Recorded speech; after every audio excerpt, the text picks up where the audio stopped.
Morning, guys. It's Dr. Steve, master of the subconscious mind and doctor who fixes 100% of orthopedic issues not related to cancer, fracture, infection. And I see all kinds of people in my office. I deal with the subconscious mind and reprogramming it. Our thoughts create our reality, and oftentimes these gifts and strange wrapping paper come out as health ailments. And it's just the body expressing the mind, right? And so we have to be able to interpret that. And that's what I do in the office to reprogram that. And then these pains, fears, and challenges of life and body issues or health challenges you can heal yourself.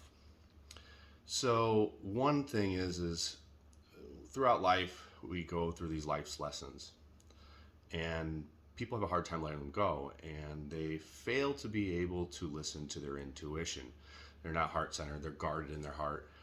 They can't listen to their gut instincts, and all that they can see is the bad experiences that have happened in their life.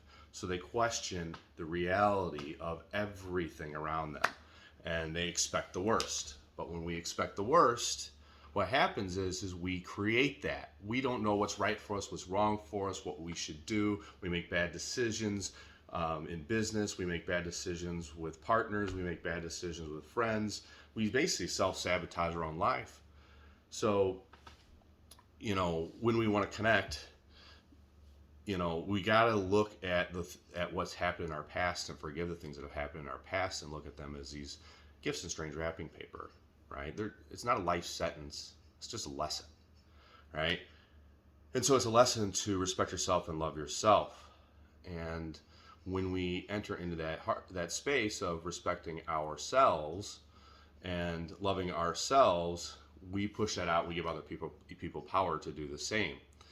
So when we want to trust our intuition, which our tuition is divinely delivered from God, our pineal gland is the intuition, right? That's where the psychic ability exists. But that only exists when we open our hearts and trust, right? And we speak our truth. So we want to work out those top 4 chakras. When we're forcing life out of fear and trying to control others, and we get forced back.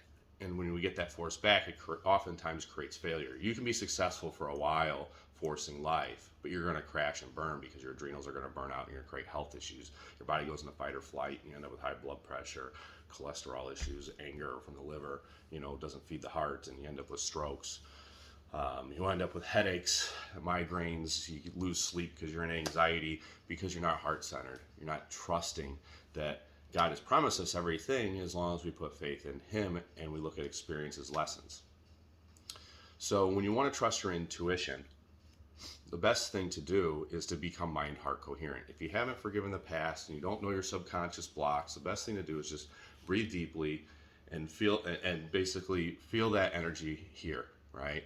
And calm your mind so you have no judgment. Because when you have judgment, you change the outcome. So fear attracts more fear. But when we go heart-centered and we actually breathe and we get in our hearts, we know the truth.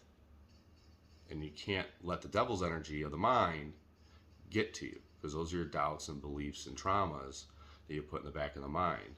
And that's what I clear in the office, is those things, so we can become more heart-centered and become more in alignment with what our purpose is and attract better experiences in our life, because your inner world creates your outer world.